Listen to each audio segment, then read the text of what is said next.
This is Faustino Oro. He's 12 years old and we're witnessing history in the making, because if he wins tomorrow, he will become the youngest chess grandmaster ever, beating Abhimanyu Mishra's record, although I am a bit confused. This is according to Chess-Based Nepal, but let me run here. He's playing in this Aeroflot Open and he's sitting in 11th place out of like 200 players, basically all of them rated here. So it seems strange to me that he has to win. A draw won't do. But okay, I'm not deep enough on it.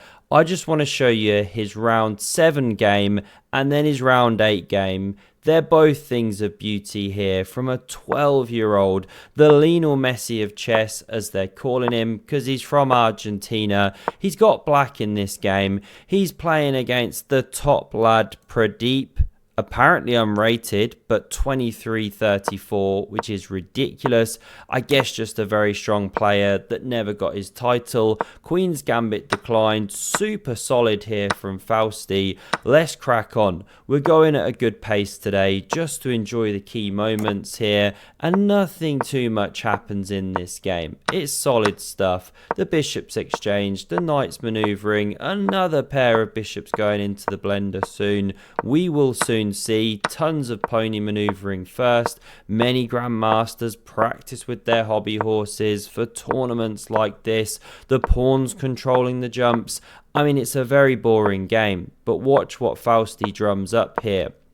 Just maneuvering around, soon trying to drum up an attack on the white king. It's what he does so well in online blitz chess. Go for the complications, run down the clock, and here we go. His opponent's under a minute, knight's attacked. It moves to the most natural square in the world, hitting the rook here, stopping rook g6, but you've just blundered a tactical shot. Can you guess what black played to take advantage of the weakness of the last move? Rook takes on a4. A simple distraction tactic. If you take the rook, you lose this one with check. It's a clean pawn to the good, and maybe even the queen starts infiltrating. So we saw this meek move. Rook f6 not the best, apparently this was, but whatever, we'll crack on with the game. Fausti's still better. This is a mistake that just weakens the king. Let's see how it's punished. Rook saves itself. Is it getting trapped? No. If you step up, you're walking into the queen's gaze. Rook takes, hitting the queen, checking the king. You can't be playing king g2. So we saw queen takes on a4, but it was the final nail in the coffin. It was a tough defense anyway. Black was winning. This was played with check, king g2, and I love this. How did Fausti finish the game? Rook takes on h3. The second time a rook is offered, it was taken. This is the follow-up point, and after the king moves in, bang, you bring in the noble steed. They're a lethal attacking combination, knight and queen. The hunt is on and resigns here, because if you block with the knight, you take here. King e5 only move, and you can shut the trap like this. The checkmate is unavoidable, whatever line you choose, whatever painful death. Let's run to the next game. Whoopsie. I'll cover that bit there. I just showed the end position. Faustino kicks off with the explosive c4. Now this is round 8. His opponent is from Azerbaijan, Shiraglan Talibov. Not heard of the guy, but a very strong IM, 2400s. What can Faustino do here? He now plays the pawn into the center, and after d5 thrusting, we get this theoretical line, the pawn sliding past and black countering. You see this theme in many different types of positions. Let's crack on. Both players win a knight here, and now we get this check thrown in. You could take on c3, let the queens come off the board. This is how the game went, and have you not got an issue? Bishop attacked, also threats of this. Faustino checks here, and his point is you can't block with the queen or bishop, or else pawn takes.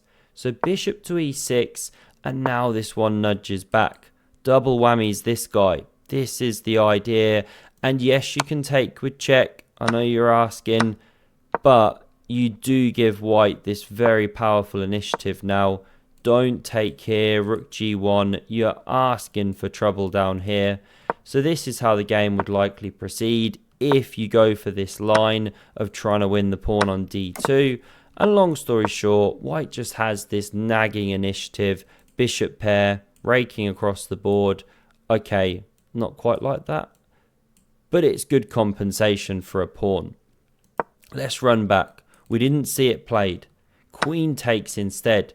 Faustino now repairs his structure, opens the eyes of this one. Bishop e7, takes was now selected, and it's just kind of Magnus-esque the way Faustino says, you know what, I'm just going to play an endgame with a slightly better structure. Let's nudge, let's nerdle, let's see what we can do.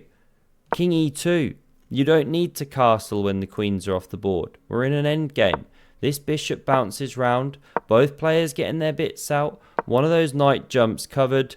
Now black, at many points in this game, can equalise. Don't get me wrong, this isn't perfect play. Why would it be? Faustino is 12 years old, for goodness sake. The guy's not even hit teenage years.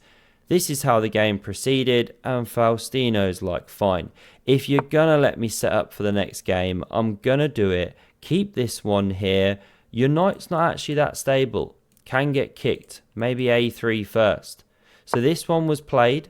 I guess giving a square here for the knight. Not sure. Now we see rook he1, h6, king f1. Something stunning is on the way. We're at the very moment. One of the most beautiful sights in all of chess. It's the rectangle on the board. What a sight. The entire playing hall starts shaking, earth vibrating. Players are holding onto their seats and the boards. The ripples and aftershocks of such a force are even felt in Garry Kasparov's home gym. What a sight it was to behold. There he is. Now we see this pawn push to g3. Multi-purpose move, as we're going to see. Knight f6, challenges, pair of rooks going to the blender. This one now backs up, heading to dominate this e5 square. Bishop d6 is natural, king g2, bishop c7, good defense from white. And Faustino goes a bit wrong. He should maybe look at c4 and some queenside expansion possibly, maybe bounce around immediately. But he plays f4. And the only problem with this is that black can now advance and liquidate this isolated weak pawn. It really has to be played. It's the move. Not sure why it was rejected. In the game, king e7 was played. Looking pretty weird. But on the board, knight f3, and there's a domination of this e5 square now, which really makes the position tough. And this just pours fuel on the fire of bad position. Because now the pawns are all on the same colour complex as the bishop. Inhibits the movement. The explosive c4 now cements that chain. Stops the knight from ever jumping. So it starts a reroute soon.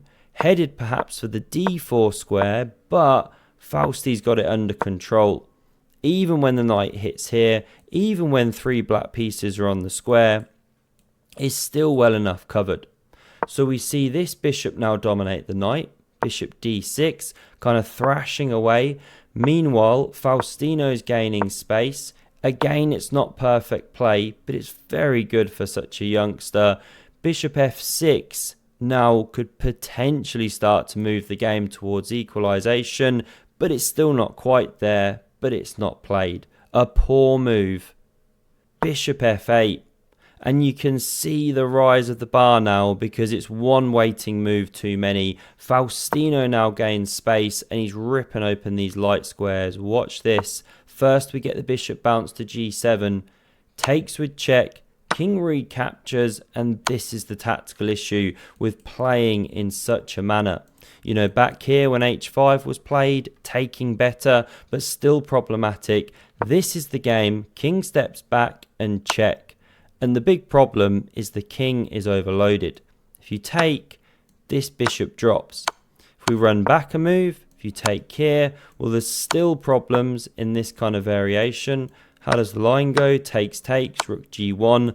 The pawn is really running now. Maybe knight e5. Maybe you just march in with the king if the rook ever moves. Let's crack on with the game. This was how things went.